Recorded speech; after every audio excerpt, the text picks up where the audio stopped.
Mở đầu bộ phim đảo hải tặc One Piece Gold, một bước đi đầy cuốn hút, đó là Tesoro. Một tên lắm tiền nhiều của, sử dụng khả năng biến không khí thành vàng của mình, Tesoro đã kích hoạt căn phòng với hàng triệu tấn vàng bên trong. Từ bên dưới một tòa tháp bằng vàng nổi lên, đây chính là Las Vegas, nơi hội tụ những anh tài trong làng cờ bạc. Rất nhiều người đã đến đây để tụ tập, trên sân khấu lớn là những vũ công và ca sĩ nhảy múa ca hát. Chính giữa là ông trùm tài phiệt Jude Tesoro đang nhảy múa như đang chuẩn bị giăng cái bẫy chào đón thuyền của nhóm Luffy đi vào, thành phố giải trí bậc nhất thế giới trên con tàu khổng lồ. Grand Tesoro, con tàu vừa tiến vào bên trong, xuất hiện trước mắt bọn họ là những bụi vàng lấp lánh rơi đầy khắp nơi. Chúng dày đến mức cả người Brook như được làm bằng vàng 24 carat, đến nước biển cũng là màu vàng. Con tàu Sunny liền tức tốc lao thẳng vào trung tâm nơi đang có hàng tá những con tàu khác đang neo đậu. Phía trên là những cô nàng xinh tươi nhảy múa chào đón khách mời, và người điều hành nơi này chính là Jude Tesoro.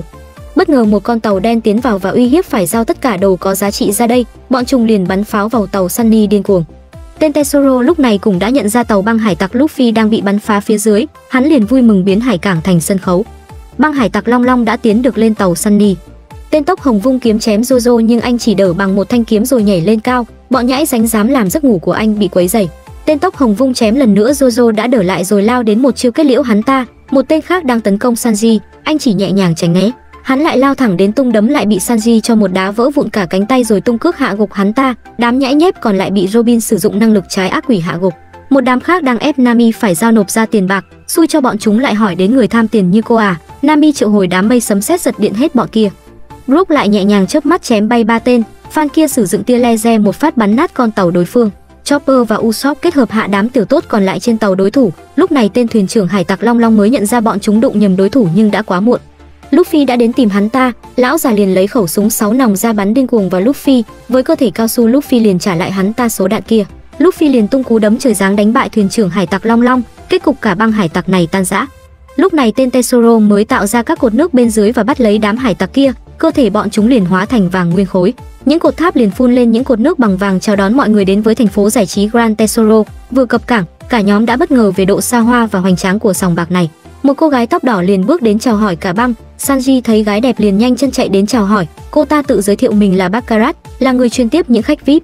Tất cả những băng hải tặc nổi tiếng bị chính phủ truy nã đều là khách VIP nơi này. Ngay lập tức một chiếc xe bằng vàng với động cơ con rùa chạy đến, cả nhóm liền trầm trồ chạy đến ngước nhìn chiếc xe với 8 con rùa làm động cơ. Cả nhóm bước lên chiếc xe sang trọng, cô ả tóc đỏ khởi động xe tiến đến địa điểm tiếp theo. Bên trong là cả một thành phố xa hoa, nơi đây là trung tâm thành phố xa hoa. Nhưng đây chưa phải là khu hoành tráng nhất, vì con tàu này dài đến 10 km, phía trong mới là nơi trung tâm thực sự đặt những dịch vụ tiện ích nhất bao gồm các casino. Chính vì vậy mà chính phủ thế giới đã công nhận Grand Tesoro là một con tàu đặc biệt, vì con tàu được kéo bởi 2 con rùa khổng lồ cho phép nó đi đến bất cứ đâu mà mình muốn. Trước mặt bọn họ mới là trung tâm thành phố thực thụ với các tòa nhà được làm bằng vàng nguyên khối. Usopp và Nami liền định ăn trộm một ít vàng để giàu có. Cô gái tóc đỏ liền cảnh báo trong thành phố đều có ốc sên giám sát khắp nơi. Theo luật lệ nơi đây những ai đánh cắp và phá hoại sẽ bị tống vào nhà tù. Ngay sau đó cả nhóm đã lên những bộ đồ lịch lãm chuẩn bị đi quẫy banh nóc. Trước mắt bọn họ là casino khách sạn 8 sao số 1 thế giới, The Railroad. Bất ngờ từ đâu một đám trẻ chạy đến nhóm Luffy để mời mua hoa, một bong với giá 5.000 beji, tụi trẻ bán hoa để trả tiền cho tự do.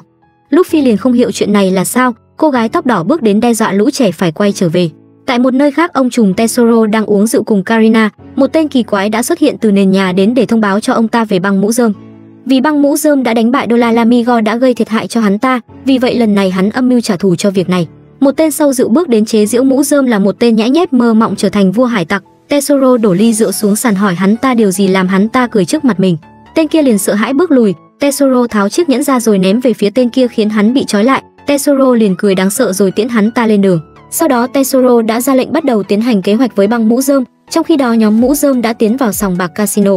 Casino này với rất nhiều trò chơi đủ mọi người lựa chọn. Bọn họ đã cho nhóm Luffy mượn 20 triệu belly.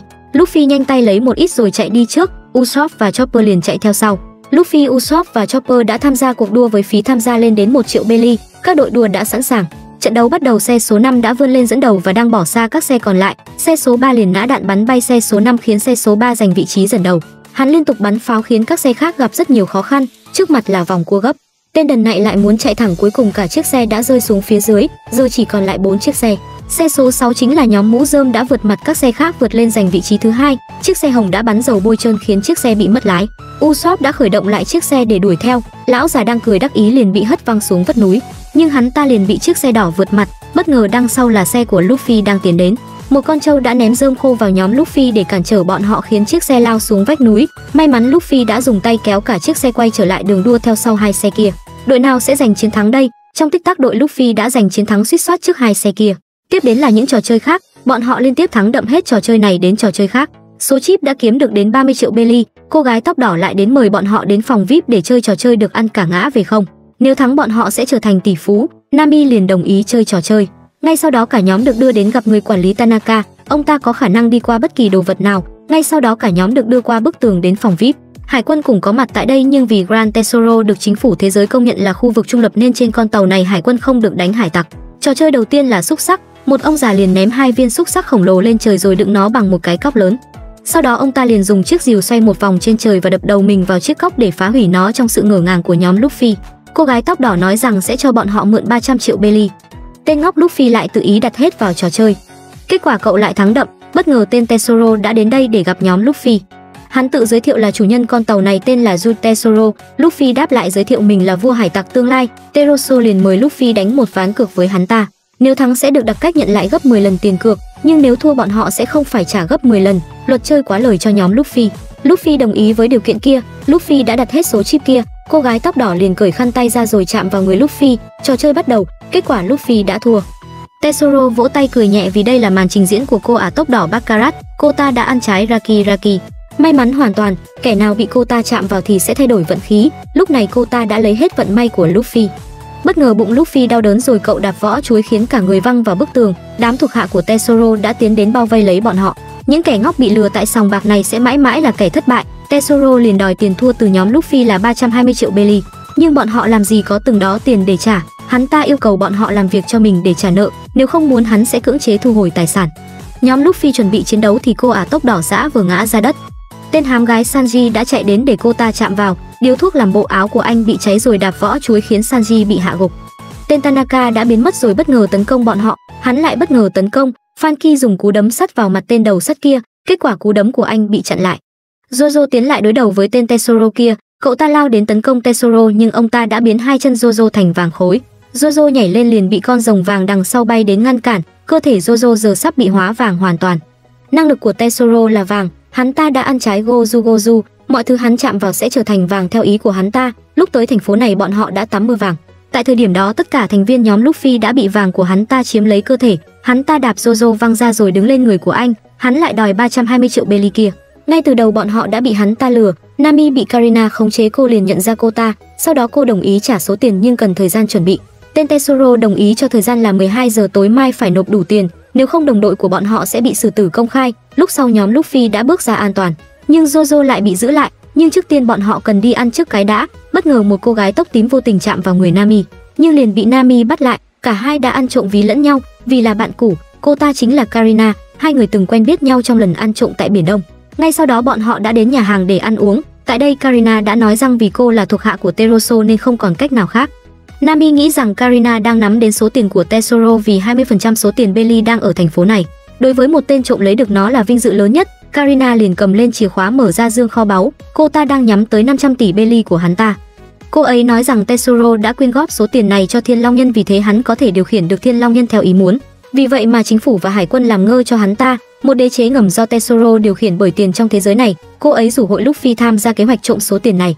Nami liền đồng ý vì chỉ còn cách này để cứu Jojo mà thôi. Mục tiêu là 500 tỷ belly. Bất ngờ cô bé lúc trước làm đổ ly nước vào thuộc hạ của Tesoro. Hắn đòi 20.000 belly để bồi thường. Karina nói rằng bọn trẻ bị bán làm nô lệ cho Tesoro suốt đời. Tên thuộc hạ định đánh đứa bé, may ông chủ đã ra can ngăn. Ông ta quỳ xuống cầu xin tha lỗi cho đám trẻ kia. Tên kia giẫm chân lên đầu ông ấy, bị sỉ nhục thậm tệ nhưng ông ấy không có chút phản kháng nào. Sau khi sỉ nhục ông ấy xong bọn chúng rời đi với vẻ mặt đắc ý. Trong khi đó CP không là Spandam đã đến gặp Tesoro để đảm bảo toàn quyền với Thiên Long Nhân. Tesoro ra lệnh đem một vali tiền tặng cho hắn ta. Tên Tanaka nói nhỏ với Spandam về việc nhóm Luffy đang ở trên con tàu này. Bất ngờ quân cách mạng đang nghe lén cuộc trao đổi của Tesoro với thuộc hạ. Tại tổng bộ hải quân CP không đã đến ra thông báo cho thủy sư đô đốc Akainu về việc điều 10 tàu hải quân để đến chỗ Tesoro. Sáng hôm sau cả nhóm chuẩn bị kế hoạch để đi trộm tiền. Ngay sau đó Nami đã đến gặp Karina để nói lại chuyện cũ. Thì ra từ lâu bọn họ đã hợp tác để ăn trộm, nhưng trong một lần thực hiện phi vụ không may cả hai đã bị bắt lại.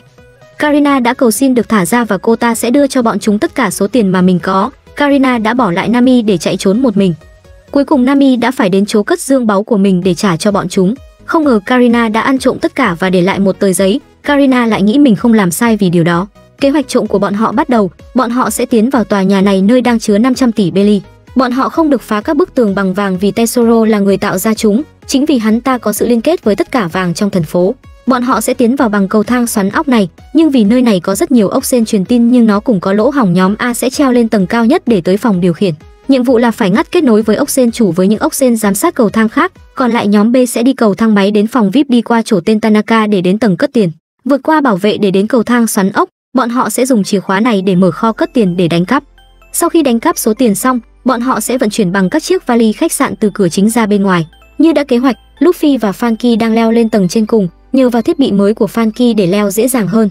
Nhóm B lúc này sử dụng mỹ nhân kế Karina đã lừa nhóm bảo vệ để các thành viên khác leo lên chiếc cốc lớn kia. Nhờ vậy mà bọn họ thuận lợi lên được phòng VIP. Nhóm A lúc này do lỗi kỹ thuật khiến hai người rơi xuống đất. May mắn Franky đã sử dụng tên lửa bằng mông bay lên lại tháp, đột nhập thành công. Nhóm A tiến đến phòng điều khiển. Nhóm B lúc này Robin đã xử lý bọn bảo vệ trong im lặng. Bọn họ phải vượt qua đám cú mắt đỏ này, nếu vật thể sống bị chúng chiếu vào thì sẽ hát như ban nhạc vậy. Chopper nghe được bọn chúng hướng mà sẽ chuẩn bị chiếu, nhờ vậy cả nhóm đã vượt qua, nhưng Brook chạy chậm do chiếc áo quá vướng. Ông ta bị lũ chim chiếu vào nhưng bất ngờ lại không có tiếng phát ra, là do ông ta không phải vật thể sống. Bọn họ đã đến được cầu thang xoắn ốc. Nhóm A lúc này chuẩn bị hành động, bọn họ cần cắt kết nối với sợi dây số 3, Luffy là người thực hiện, bọn họ chỉ cần đặt ốc sên đen đen lên là được. Nhưng Luffy lại tỉnh bơ để lộ trước đám bảo vệ, cảnh báo đã được vang lên, mọi hình ảnh đều được phát trực tiếp trong thành phố. Đám bảo vệ liền xông vào tấn công nhóm A.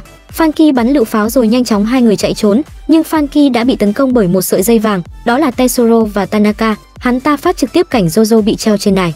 Luffy liền tức giận lao vào tấn công, nhưng bị cản lại bởi khiên vàng. Tesoro tung nắm đấm đánh cậu văng ra sau, rồi sử dụng vàng bắt lấy tay cậu ta. Tesoro cho rằng tiền là tất cả, nhưng Luffy đáp tại, tiền không điều khiển được trái tim con người. Lời nói này đã làm hắn ta nhớ lại quá khứ, hắn tức giận ném cậu ra đằng sau. Tên Tanaka ném hai người xuống địa ngục không đáy, nhờ vào ốc sen truyền tin mà Franky đánh rơi. Nhóm B đã nhìn thấy tất cả sự việc, bọn họ chỉ có thể rút lui, nhưng đằng trước là đám bảo vệ kia. Sanji nhảy lên trước hạ gục hết đám bảo vệ, bọn họ chạy rẽ sang một hành lang rộng lớn, đây là nơi ở của Thiên Long Nhân, phía trước bọn Thiên Long Nhân đang đi đến. Nami liền nghĩ ra một kế hoạch, trong lúc đó Luffy và Franky đã rơi xuống một thành phố bằng vàng, tay Luffy giờ đã hóa vàng khó di chuyển, khắp nơi đều là đầu lâu người. Bất ngờ một nhóm người đi đến xin nước uống, nhưng khi nghe Luffy nói không có đồ ăn nước uống, bọn họ đều thất vọng quỳ xuống đất. Một lão già khuyên bọn họ đừng sử dụng đống vàng kia vô ích, vì nơi đây vàng bạc chẳng có nghĩa lý gì. Franky liền nhận ra ông ta là Rice Mark, ông ta là một tay chơi cờ bạc được biết đến là chưa thua ai bao giờ. Nhưng sau khi gia nhập quân cách mạng, ông ta đã rửa tay gác kiếm. Rice Mark liền khoe rằng ông là vua bạc nổi tiếng không thua ai, nhưng đôi khi có vua một hai ván. Bọn họ sau đó tìm cách thoát ra khỏi đây, nhưng tất cả chỗ này đều là vàng của Tesoro nên nếu phá hủy chúng, hắn ta sẽ biết. Một người nói rằng nếu để vàng ở đây ngâm nước biển thì Tesoro sẽ không điều khiển được số vàng đó, nếu bọn họ tắm biển thì tác dụng sẽ tương tự. Luffy liền muốn tìm nước biển, nhưng Tesoro đã tính trước, vì vậy bọn họ khó có thể tìm thấy nước biển. Ông già một bên nói rằng bọn họ có thể dùng phòng bơm, vì có một đường ống phía dưới tàu, bọn họ có thể dùng nó để hút nước biển lên để rửa sạch số vàng. Nhưng bên trong đường ống lại có những con rơi vàng hung hăng. Bọn họ liền khuyên Luffy từ bỏ, nhưng anh lù có bao giờ xuất hiện hai câu từ bỏ. Luffy liền nhảy xuống đường ống và cho con rơi lên trời knock out. Franky nhảy theo sau, Tesoro sau đó đến gặp Jojo để làm lung lay lòng tin của anh và đồng đội, nhưng Jojo hiểu bọn họ hơn ai hết nên sẽ không mắc mưu của hắn ta. Nhóm Nami sau đó đã hóa trang thành Thiên Long Nhân để đến kho tiền, bọn bảo vệ bị lừa, cuối cùng bọn họ đã trốn được vào trong. Bên này Luffy cùng đám người kia đang đánh nhau với lũ rơi kia, bọn họ sau đó đã đi đến một cái ống lớn, bên dưới là một cánh quạt quay với tốc độ cao. Là ống thông gió, cánh quạt này được làm bằng hải lâu thạch nên sẽ khó vượt qua. Tesoro đã đề phòng tất cả rồi, Luffy bất ngờ nhảy xuống rồi bị cánh quạt cuốn vào và văng vào tường. Luffy lại thử tiếp lần này đến lần khác, Franky thấy vậy vội kéo cậu ta lên, bất ngờ ông ta tiến lên để đánh một ván cược. Tưởng tượng nó như một ván bài, ông ta lao xuống bất ngờ bị cánh quạt đánh bầm dập mặt, nhớ lại lời của Luffy sẽ không bỏ cuộc, ông ta đã nắm được vào cánh quạt để cố dừng lại. Những người khác cùng lao xuống cùng nhau ngăn cánh quạt lại, bọn họ đều muốn được tự do. Cánh quạt đã dừng lại, ngay sau đó tất cả đã xuống được tầng đáy.